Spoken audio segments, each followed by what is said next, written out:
gentlemen, hello to you all, and welcome to this very exciting and insightful episode with the Women in Finance and Investment Network. As always, let me greet you by saying good morning, good afternoon, and good evening. I know you are joining us from all over. So happy to have you here with us. And I am Dikshita Altahwa, the founding president of the Women in Finance and Investment Network. And today I will be your host, right? So that I make sure that everything is sorted and we are on track, right?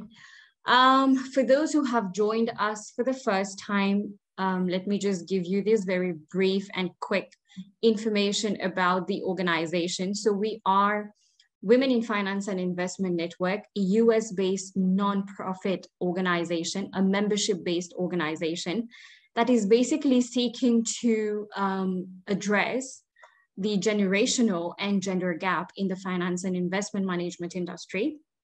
We've got a global presence in terms of members across the world, and we have a very keen focus on Africa and the APAC region.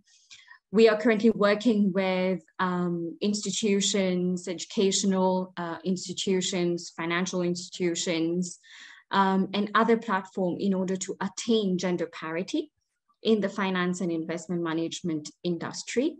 And if you'd like more information about what WIFIN is about, what we do, or any other kind of information that you see, please visit our website, www.wifinglobal.org, or you can just send us an email on info@wifinglobal.org. Yes, so without further delay, I will be kickstarting our session today. And today's discussion is ESG in action. So we are coming to look at how to build a successful program for an organization's success. Before I introduce our expert today, who has joined us already, let me just give you a breakdown of today's webinar, how the structure is. So Liz has been very kind and has prepared some few slides. She will be using that to share her insights on this topic, on this theme. And after this slide presentation and conversation with her, we will have a Q&A session. We'll open the session for questions from the audience. So just a very quick reminder to all of you, while Ilse is doing her presentation, feel free to drop your questions, your comments, your opinions, suggestions, etc., using the Q&A box on your screen, and we will take that in the Q&A session, right?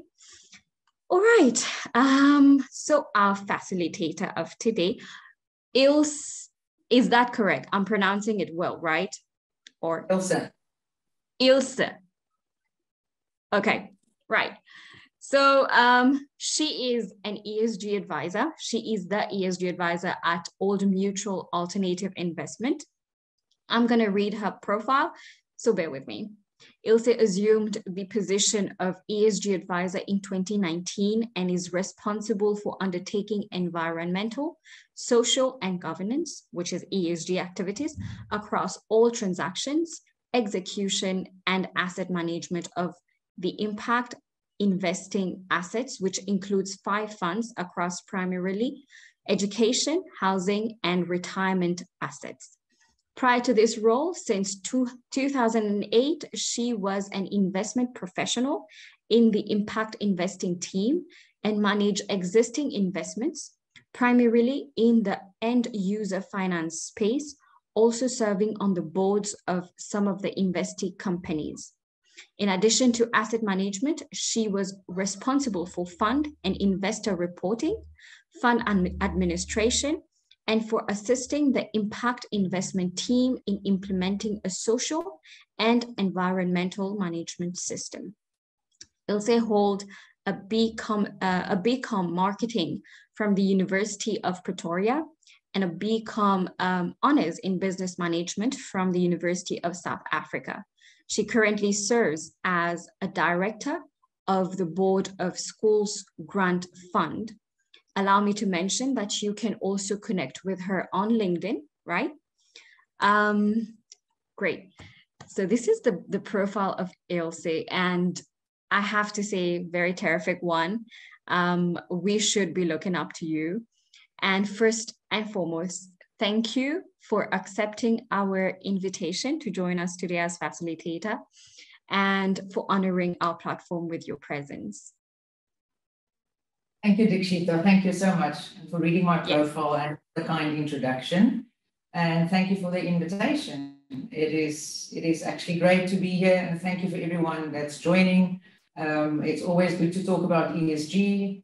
It lies at the heart of what we do here at Old Mutual Alternative Investments. It is a big part of it's integrated in our business. And so it's always a pleasure to talk about how we implement it and how we do it. So yeah, thank you. Wonderful. Thank you. All right, ladies and gentlemen, we will be starting with the discussion. So ESG in action. Ilse, I'm going to leave the floor to you. So you take us through what you've prepared for us. And after that, we'll have a Q&A, right? Sure. I just need to get the screen, share the screen. Yeah, just hold on for me. Yep. Can you? Okay. Did I share the screen? No, not yet. Okay, just hold on. Sure.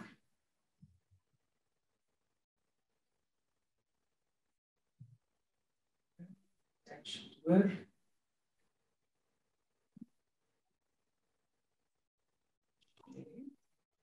Good. There we go. Yeah. All right. Okay, so ESG in action, how to build a successful program for organizational success. So I will just go through my slides and I will tell you how we implement ESG, and then hopefully you can have some good takeaways from it and learn from it and how you implement it in your own businesses.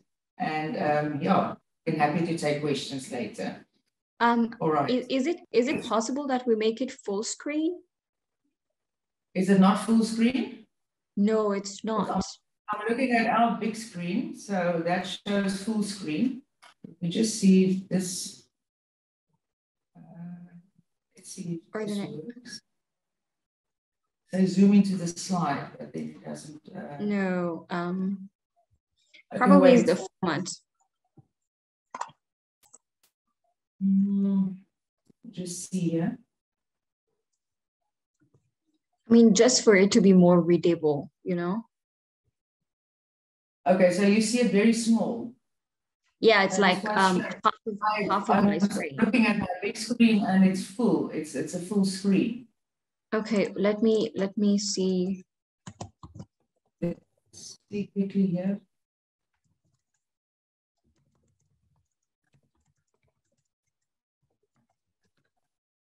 Sorry, let me just screen.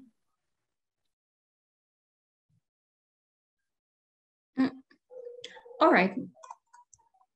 Let's just roll with it. There must be a way to do this, you know. Maybe.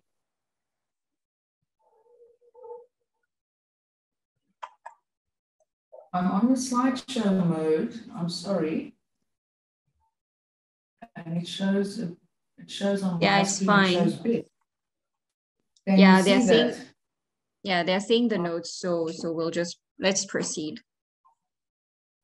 Okay, can you see the full slide without anything else? No, we still see like you know, the slide one and your next slide, but it's all right. We can read through. Okay, but then I need to change that. I think I share.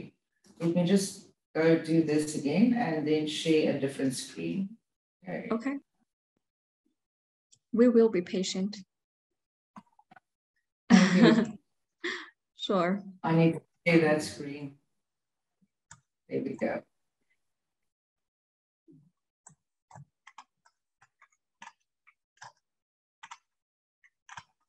Can you see that? a blue screen? No, not yet. Okay. Yes. Can you see that? Yeah. And then how does it look now? Yep. Now it's perfect. Now it's right. Now it's the full Yes. screen. Yes. Okay. So it happens. Sorry about that. So let's go again. Okay, let's go through the agenda. It's quite a short agenda. I'll just give you a quick overview of what we do and what our business is all about, Old Mutual Alternative Investments. And then I'll talk through our ESG framework that we developed. And then also, then after that, our environmental and social management system that we use as a GP. And then also what we assist our portfolio companies in implementing. And then I'll touch lastly on some gender and transformation and what we do in that space. Okay? Sure. Okay, so an overview of Omaya. We call ourselves Omaya, Old Mutual Alternative Investments. We are part of Old Mutual South Africa. And currently, at the end of last year, we had 4.8 billion USD assets under management. We have 25 active funds, 212 portfolio companies, and we are Africa-based, head office in South Africa, and we have offices also in Nigeria, Kenya, and Cote d'Ivoire. Although our investments are not just restricted to those countries. And then our capabilities, our infrastructure capability, we have already started in the unlisted space in 1999, when we started a fund, an infrastructure fund that focused on renewable energy mostly, and then also other infrastructure investments. In 2000, with Macquarie from Australia, we had a joint venture where we actually then really focused on renewable energy, power generation, toll roads, ports, digital infrastructure, and that business grew. And then by 2015, we as Omaya, we took 100% control of AIM. So the infrastructure business is called AIM, African Infrastructure Investment Managers. And then, yeah, our private equity started in 2004, and our private equity business invests in across a range of industries, including manufacturing, sports and leisure, financial services, and our private equity, yes. And then our impact investing, which is where I work, I'm the ESG advisor for our impact investing business. We already started in 2007. And the aim of the impact investing business was to look at how we can create impact, especially in the lower and affordable and up to middle class earning people that earn in more the lower end of the market. Our focus, we focus on mainly two asset classes, which is affordable housing. Affordable housing includes student accommodation, and also building homes for selling to the open market, all in the affordable space, and then also schools. So we've got two schools funds that are invested, that invest in quality, affordable education. And our international private equity is a funds of funds business that invests with other fund managers across the globe.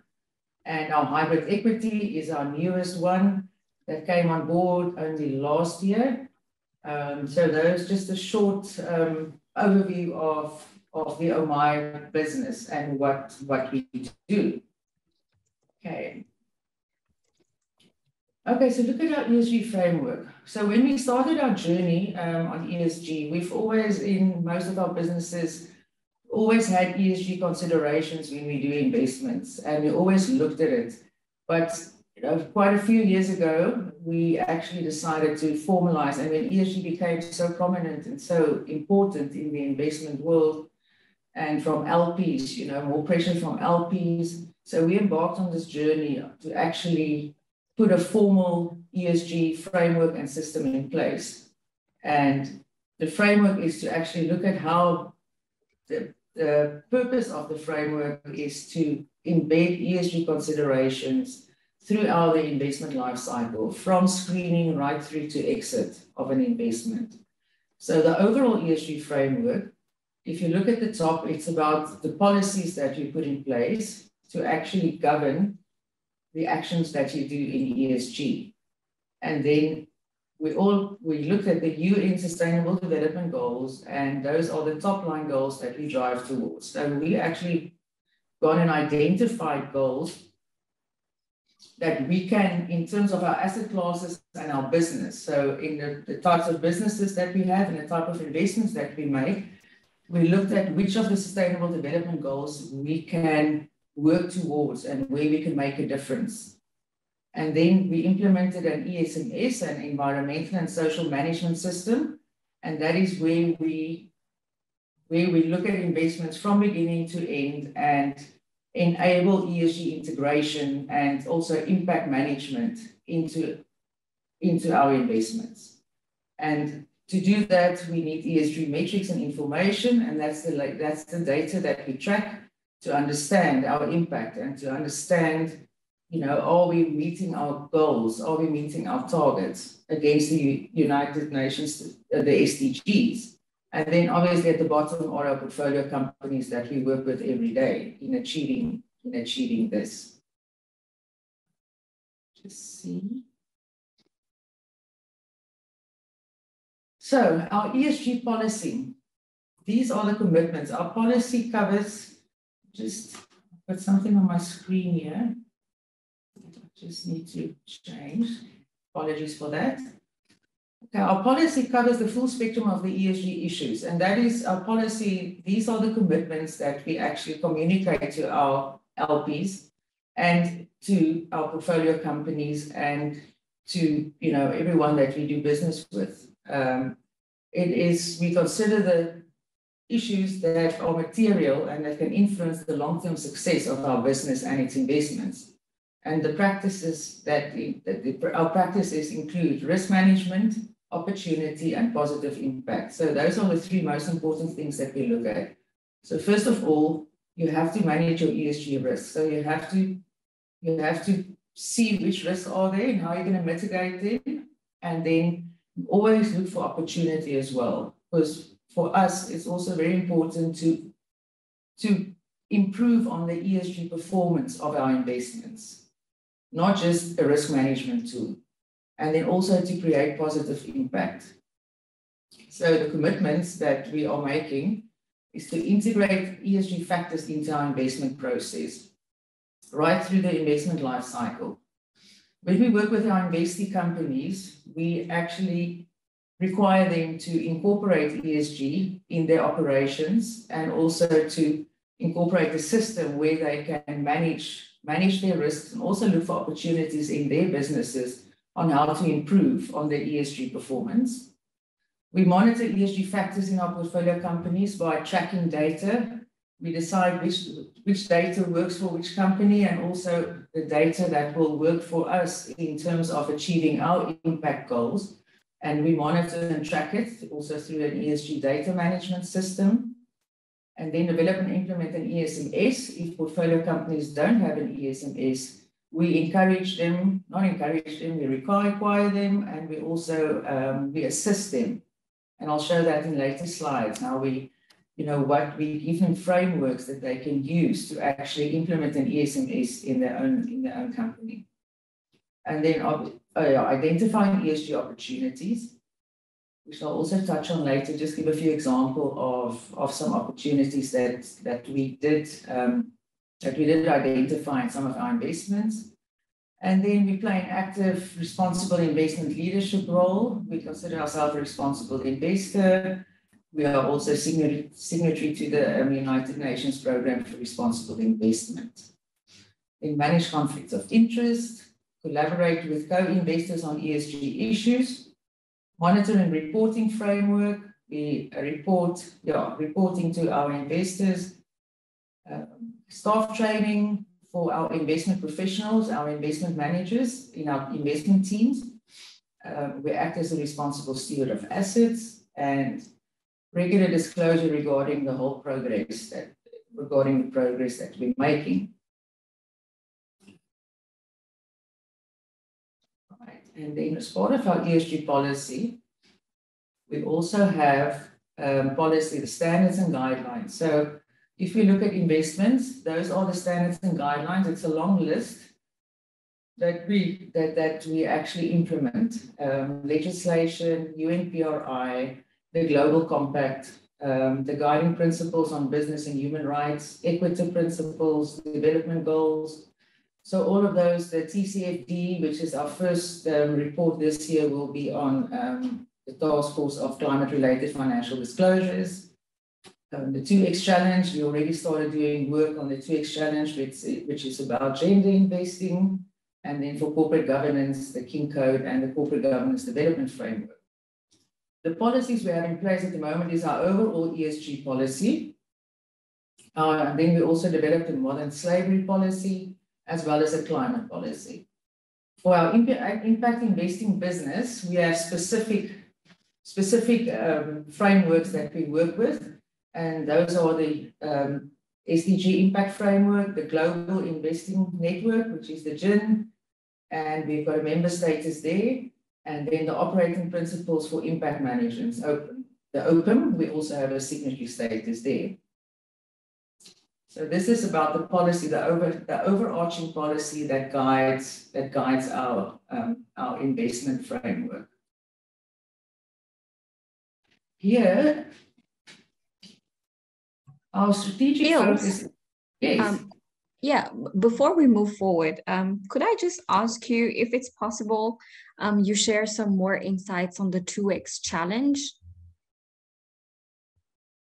I can do that. It is on a later slide, but we've only started. Let me just I can tell you, we've only started with that. So in our infrastructure business, one of our funds are in the final qualifying, they're in the final qualification of achieving 2X status for those funds and those investments. So we only started with that, and that's our first project for 2X. And in terms of gender-based investing, we look at our investments with a gender lens. We have not yet developed any funds that specifically target like women-owned businesses or gender investing. But we started with the 2X challenge and trying to get well, we are in the process of getting qualification for one of our infrastructure funds. Okay. All right. Sure. And then we also looked at, we said we need some strategic focus areas in terms of the SDGs and trying to map that. And then this is what we focus on. If we look at investments and we do the ESG risk mitigation, which is like a given, but then we also look at where we can find opportunity in these strategic focus areas to actually improve an investment and work towards our goals. So for climate change, it's one of our main strategic focus areas. And as an example of how we identify opportunity if it comes to climate, is like for our rental portfolio, our newly built rental portfolio, over 40% of that portfolio is EDGE certified. So EDGE certification, it's a green building certification system. So all those rental units are certified. That means, I don't know if you're familiar with EDGE, but the green building certification system works on a principle of a 20% saving in water, 20% saving in energy, and a 20% saving in the embodied energy in the materials that was used to build the unit. And that translates into a CO2 saving or a carbon saving for the life of those buildings. So that would be an example of an opportunity to fight climate change. And also by virtue of our infrastructure business, which is very much focused on renewable energy, which is there on the right-hand side, fighting climate change in that way as well. Also, we are working on a project to put solar panels on our schools, to actually roll it out at scale if we can, so that the schools can save on energy and also save on their operational costs, which is then also good for the portfolio company, because energy will just get more expensive. Dirty energy will just get more expensive. So to actually look at opportunities where we can provide solar power to our schools for them to save on operational costs. And then local economic development, just an example for job and decent work. When we do new investments, we try and use as much local labor as we can.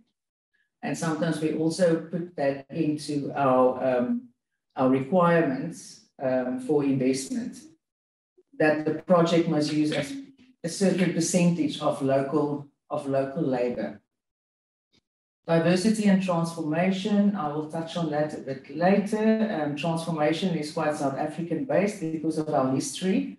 So we do focus in our South African investments a lot on transformation in terms of uplifting and providing opportunity for previously disadvantaged individuals in South Africa. And then, gender equality. I will show you in the later slides in terms of gender, what our focus is and how we're trying to improve on that as well. Governance. We look at governance of an investee company and we see if there's any gaps or we can strengthen. Can we strengthen the management team? An example was one of our school investments. They really struggled with their financial operations, and we required them to employ a highly qualified financial manager. So that would be an example of looking at governance structures and strengthening management teams. And as you can see, all those boil down again to the SDGs at the bottom, and which ones we can focus on. Okay. And then ESMS, Environmental, Social and Management System. The purpose of that is to actually develop a set of policies, procedures and tools, and internal capacity to identify and manage a financial institution's exposure to environmental and social risks. So it's to look at the risks, and it's to integrate ESG issues into the investment process, set clear requirements for portfolio companies, provide a framework for reporting and disclosure on ESG aspects, and then work in partnership with the portfolio companies to identify opportunities and create value add. That's basically just the definition of it. This is our ESMS framework that we use here in Omaya. If we look at investment, so an ESMS is also just not a manual, or it's just a nice framework to have. It's actually a tool set that can be used by the investment professionals. So we have developed tools. We have developed, if you look at the investment screening, top right, we have a screening template that we use. So when a new investment opportunity comes in, we actually look at the template and we screen the investment on quite a high level in terms of risk and opportunity, look at the exclusion list, we categorize the project, and we look at what is the due diligence requirements. And we have initial conversations with the portfolio company, so they know what our ES requirements will be and our expectations are. So we make sure there's alignment even before we go on to a full due diligence. Due diligence, we have internal or external consultants doing due diligences depending on the complexity of the project. On most of our projects in Africa, especially our infrastructure and renewable energy projects, which are huge projects, we do consult with highly qualified environmental and social consultants that can actually do a due diligence for us there. So it depends on the complexity of the investment. Otherwise, we do internal due diligences. We have due diligence checklists. We have templates for all our asset classes, what we must focus on in a due diligence for a school or for a housing project. So we've developed all those tools, and then in the end, after the due diligence, we can see what the gaps are and where there should be improvement, and that is the ESAP. The ESAP is the Environmental and Social Action Plan. That action plan gets discussed with the portfolio company, it gets discussed up front, and it will be included in the legal agreements and get tracked and monitored that the action plan gets delivered on. And is to close the gaps and to improve performance. On the legal side, we incorporate our environmental and social legal requirements into our investment agreements. And there's ESG sign-off as well. And then managing and monitoring, that is the asset management part of the ESMS, where we then start collecting the data on the various aspects that we've agreed upon with them, and we engage on an ongoing basis with our investee companies. We've got board representation on the boards of the portfolio companies. We do regular site visits, and then we report on the ESG data and to our investors. So this is our ESMS framework that basically shows on exit. In the investing impact space, we have not really had a lot of exits. Our funds are quite long-term, up to 15 years. But we do have a responsible exit procedure that we can follow, that we do follow for exiting.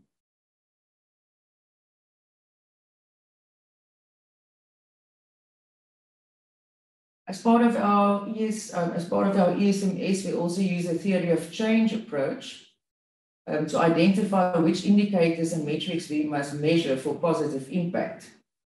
So a theory of change explains the process of change that is expected to occur as a result of investment activities. And we have mapped a theory of change for all our asset classes. So I've just put this one up, the education one, as an example. So a theory of change works backwards. So the impact that we want in terms of the SDGs would be on the right-hand side: economic growth, improved quality of education, improved livelihoods, and again, improved quality of education. And then we work backwards. So what metrics do we track to achieve that as a consequence of our investment activities? So it will be how many schools did we build, the number of additional schools, and additional increase in learners that we've provided quality education to. Then we look at percentage of teachers reporting ability to deliver curriculum, average tenure of teachers in schools. We look at decent work assessment. We do a decent work assessment on for the teachers in the schools. How many female teachers are there? How many females are there in management? How many females are heads of schools? We also do, to improve the quality of education, we do systemic testing, and then we look at the systemic test results, and we put action plans in place to improve on it, especially in math and English for learners. Because our education fund is South African based, we are quite low in the world on English and math. So we use a systemic testing to try and improve that. So that's the theory of change. And this is a generic ESMS structure, and this is in line with the IFC, the IFC's performance standards. And this is normally what we provide, or what we assist our portfolio companies with when they don't have an ESMS. a lot of our portfolio companies, especially our smaller investments, they are quite, they don't have formalized systems in place, and they do need some assistance from us as a fund manager to assist them on how to implement this. They are not institutionalized always. So through our investment, we help them to implement the ESMS and to grow as they go along. So the generic ESMS structure from the IFC consists of 7 elements. First of all, is the policy to articulate the objectives and the principles and to provide a framework for assessment and management of ESG issues.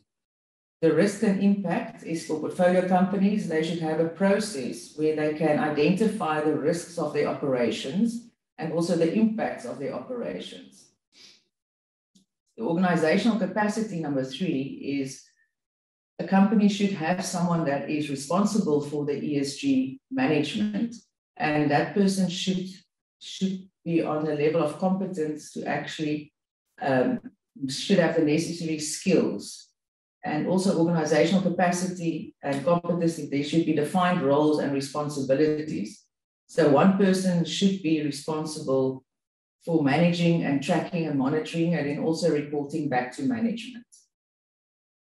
Management programs, that describes risk mitigation and performance improvement measures, operational procedures and practices, and also action plans. Number 5, emergency planning. Emergency planning is preparedness and response. So to respond appropriately to accidents or emergency situations in a company or a plant or a factory, and to prevent any harm to people and the environment. Number 6, monitoring and review. That is where ESG performance is monitored and areas for improvement are identified, and then corrective action plans are put in place to improve on that and to monitor compliance as well. It is record relevant track performance, establish effective operational controls, conduct audits and inspections. And then stakeholder engagement, to identify key stakeholders in the business at the strategic and an operational level, maintain strong relationships with them. And that will include consultation, communication, look at any issues raised by stakeholders, and have a stakeholder engagement plan in place.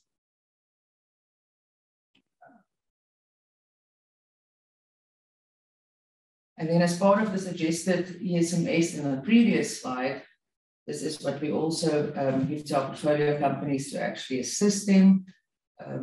These are just examples. It's quite generic, so each company must actually look at their own operations and see what is applicable to them, what is relevant to their operations. It should be a fit for purpose. They should develop a fit for purpose for them. So these are just examples in terms of manual and management systems procedures. I'm not going to read through all of them. Environmental, social, health and safety, operational control procedures and plans that should be put together and communicated to everyone in the company. And then the supporting documents, including registers, reports, and forms to keep track, like a risk register or a waste register, a grievance register.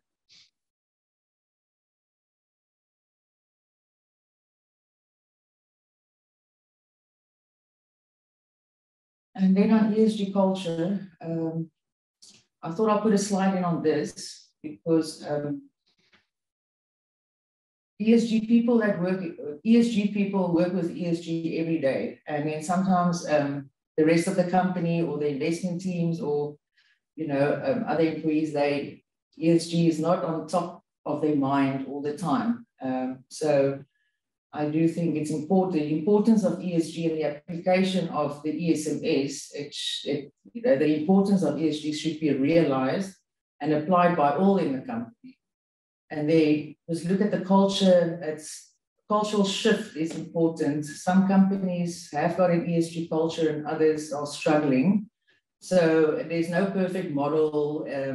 All organizations are different. So I think you need to determine the culture of the company to determine what is the best action to take to actually change the culture and to embed a culture of ESG in a company. And I think the most important thing is management. It should come from the top.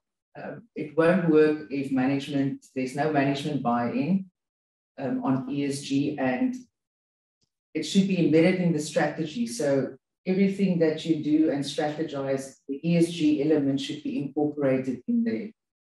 The ESG goals should be part of the overall strategy of the company. It should not be a standalone. There's an ESG strategy and there's our company or our financial or our return strategy. It should all be embedded. And training is important. So we do training with our investment professionals and our investment teams. We do training on different topics. We would choose like one topic, say modern slavery, and what is it all about and what does it mean? And upskill them. They don't have to be specialists because they are investment specialists and they don't need to be ESG specialists. But as an example, if they go to do a due diligence, is just know that to look at modern slavery aspects and risks and incorporate that also with the consultant into the due diligence to actually see what risks there are and discuss it with management. And then engagement, we engage with our investments team on a very regular basis because our ESG practice is that we are part of the investment teams, but we do sit alone, the ESG practice, and we work in different areas of the business on ESG. So regular engagement with our investment teams, very important. And we communicate with our investment teams. If there's any new regulation in an asset class, an ESG regulation, we will communicate that to them. We will send them articles on relevant ESG aspects in the asset classes that they work in, so they can always be up to date on the topics. And then what we've also introduced now is to actually include key performance indicators and goals into their overall performance goal scorecard. So that focuses an investment professional's attention, not to think that there's an ESG team and they will sort all of this out. So we've sat with them and we work through relevant KPIs and goals that they have, and to look how they can also improve their assets that they manage, their ESG performance. So look at your assets and say, what's the one thing in this asset that I can improve this year?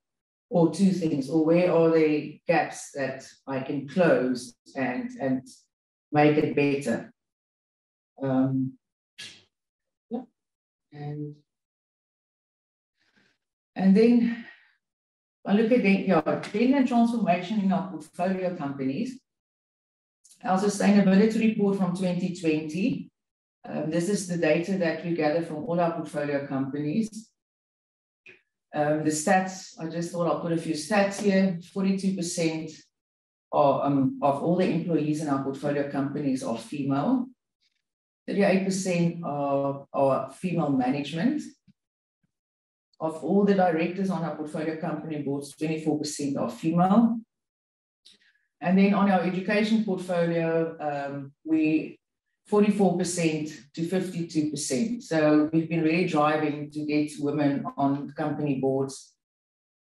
We engage with our portfolio companies on the importance of gender and to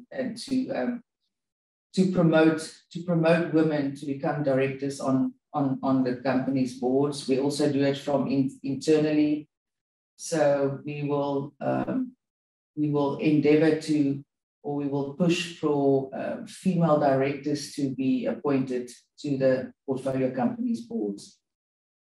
What we also do for transformation, and that's for gender and for South Africa in terms of of promoting female and Black management and staff. So we have transformation scorecards in our education portfolio, and those transformation scorecards are actually embedded in the legal agreements. So it's a legal requirement for our portfolio companies to improve on management and staff that are female and Black, to increase training, spending on training for female and Black staff and teachers. And then also we look at learners with bursaries, and to give out, we encourage, well, it's in the scorecard that they should give bursaries to learners. Normally the bursaries are half male learners and half female learners, but I just think we should maybe push more for female bursaries, but a learner is a learner and it's a child that needs an education. So we haven't pushed so much on the female side on the bursaries.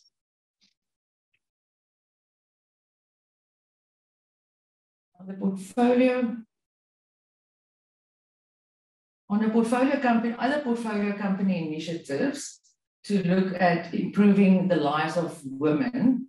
In our renewables portfolio, we look at social, economic, and corporate and social initiatives, and those are mostly centered around education and childcare, as an example, and healthcare for women.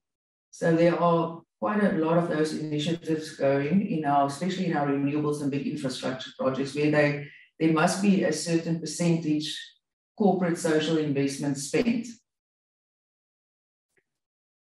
Our pilot pay gap analysis that we embarked on this year, which is still very much in the early stage and a work in progress, is we've done research to find a methodology that can work for us. A small pilot, we've done a small pilot, and now we want to do it at scale, as to look at the pay gap between the gender pay gap analysis in our portfolio company. So as an example, what is the difference between a male teacher earnings and a female teacher earnings in our schools? The challenge with this is, I think there's a bit of pushback from the portfolio companies on divulging such sensitive information. There's no regulation. I think in the UK it is regulated now that gender pay must be disclosed. Definitely not in South Africa, and don't think anywhere else in Africa. So getting the data is quite a challenge. There's no standardized way of doing this, but this is a new project that we've embarked on, and hopefully we can, by the end of the year, we can have a good handle on what the pay gaps in our portfolio companies are. And then the 2X challenge that I spoke about a little bit earlier, which we also just started with, one of in our infrastructure portfolio, to actually get one of our funds it's in the final stages of qualification for 2X. And then what we do in our own company, in Omaya, to actually promote gender and transformation, we have established an employment equity and diversity forum that focuses on equality, gender, and diversity. We have an employment equity strategy and plan in terms of recruitment. Recruitment is focused as far as possible on recruiting women in our company. If you look at the bottom, that is our stats. In the last 12 months, 91% of all our appointments were female. We have a barrier survey, talent management framework where we accelerate progression for women. We send them to learnerships, training, short courses. We're trying to close the gender gaps that way. Then we have performance management, learning and development, succession plan for women. Women get preference when we look at a succession plan. The barrier survey that we conduct every year with our staff is to determine the culture around employment, equity, diversity, and inclusion. Our hybrid working model that we've just introduced after working 2 years from home with COVID is for flexibility I don't think a lot of people will go back 5 days a week. So this is specifically for family demands, which is mostly on the women.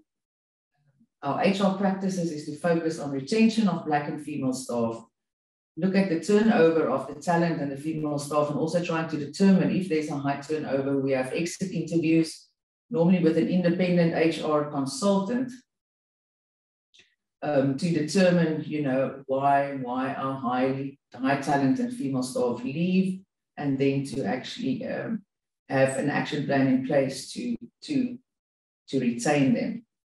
Look at further of our stats, 54% of our staff are female, 27% are investment professionals, 37% are in senior management, and 31% our exco are female.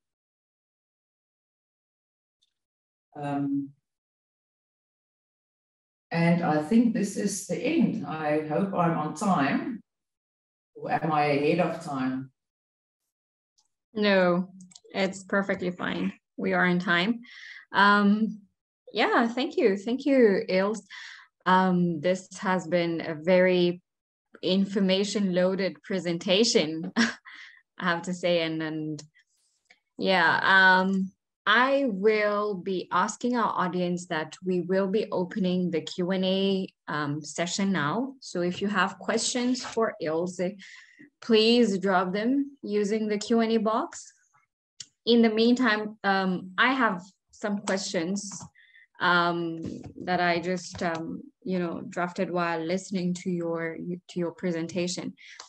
We can tell that, right now, ESG is very important, essential for organizations' success, and very relevant, and definitely something that is taking shape in Africa as of now, right? So according to you, how will sustainability support Africa's long-term growth and development? And so just the last part, at Africa's growth? Yes, and long-term growth and development. I think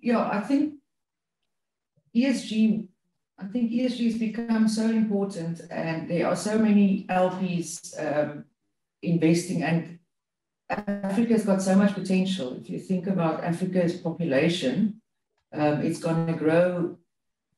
I can't remember the numbers, but the next 20 or 30 years, it's going to grow exponentially. I think at the moment we've got 1.2 billion people, and I think it's going to still grow by, I don't know if it's double that, but a lot. So the opportunity, and also Africa is an underserved continent. So the potential for investment, people need services, they need energy, they need water, they need, they need all of those things. And I think investors, and because the EFIs and the LPs, they are so focused on ESG that we will have to, I think ESG will play a big role in looking at the risks and looking at the opportunities and implementing systems in portfolio companies.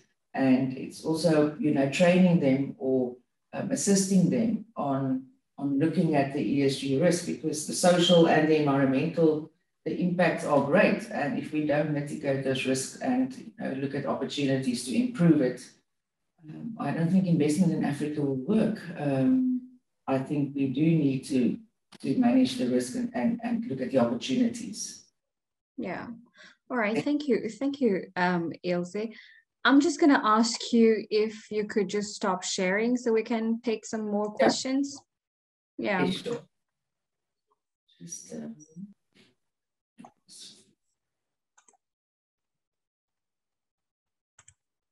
and stop sharing. Yes. No, not yet. Good. Yeah. We've got two questions from Marike.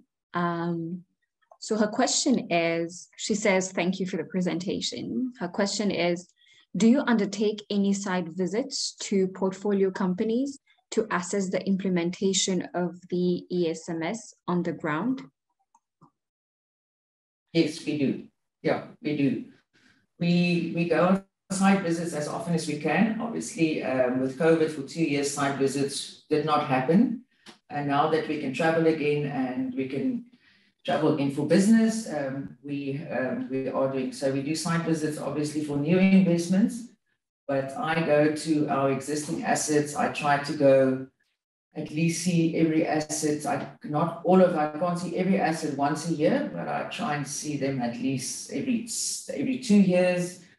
We do have like 41 schools. It takes quite, you can't just visit 41 schools in 1 year. And we do have a lot of housing projects as well.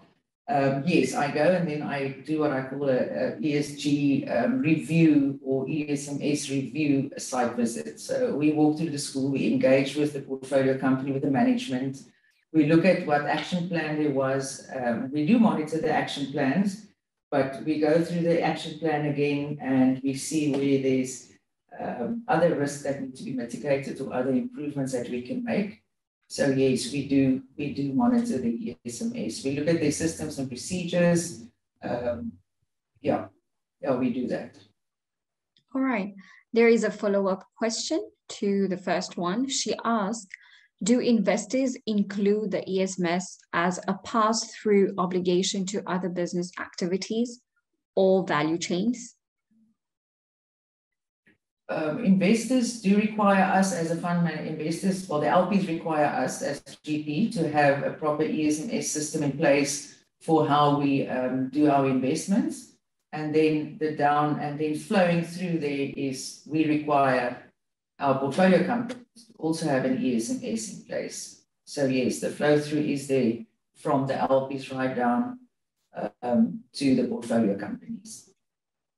Okay. I hope that answers the question. Well, I hope that answers the question, Marike. Let us know if you require any other information on that. We've got another question from Dr. Rejoice. I'm happy that you made it, Dr. Rejoice. She's one of the fellows of WIFIN, by the way. She asks, what strategies do we have in place to pull the graduate pool along in achieving the ESG vision and objectives? The talent pool of investment professionals or ESG professionals. Is that the question? I'm not sure I understand completely. Maybe just repeat it. So she asked, what strategies do we have in place to pull the graduate pool along in achieving the ESG vision and objectives? The graduate pool. There's quite a search, or there's quite a bun fight for ESG professionals these days, because all companies need to implement it, and the talent pool, I'm actually not sure. I'm not going to say, I'm not going to lie. I think graduates should be encouraged. There's no like ESG from what I know, and I've looked, there's no like you can become a CA or you become an engineer that you become an ESG. There's no like from any university that I've seen a ESG degree that you can say, and you can actually encourage young people to actually go and study that and to get the graduate pool that you can source from. So there's all these different fragmented courses. You can do environmental type of degrees and social, and so that could be a gap. That could be a gap in the learning industry, the education industry, to actually look at ESG as a holistic qualification instead of focusing on environmental, just social, or just governance. Okay. All right, Dr. Rejoice, I hope this has answered your question. If you have questions or it's a little bit unclear, we'll do connections with Ilse, and then we can talk more about it, right? Okay, we've reached our time. It's already 4. 1 hour just passed through like that. And we do not have more questions as well. So ladies and gentlemen, this would be the end of this webinar. Ilse, thank you so much for today's session. It's been amazing, and we definitely look forward to working together with Omaya and probably hosting you again on our platform, you know, or other projects that we're doing. Just for the audience that is still around, just for you to know, we also have another webinar that follows, that is part of the ESG series that we are doing starting this month. So we've done some, we are continuing. So we have another ESG webinar where we will be discussing the importance of partnership in maximizing a company's ESG impact. So this is being hosted on Monday, 25th of April. So you can just go on the website and find details of it. We have the head of ESG from Redefine Properties Limited in South Africa, who will be the facilitator for that session. You can register yourselves on our website, www.wifenglobal.org. You go on the events, upcoming events, and you register yourself for our upcoming events or webinars. In addition to this webinar, we are hosting the Women in Finance and Investment Summit on the 26th of May in Mauritius. This is a physical summit. So for those who are currently based in Mauritius, please feel free to find information about that on the website or on our social media handles. You can register yourselves for the summit. For those who are not in Mauritius and cannot make it to Mauritius, this summit will also be live streamed, so you can join us online. Registration for online starts in the month of May, 1st of May. So you can register yourselves. Just stay tuned and keep up to date with the updates we will be posting. Right. So I think I am fairly done as well. Thank you once again, and we look forward to speaking again. Yes. Very much. All right. Thank you. And thank you, ladies and gentlemen, for being part of this session today.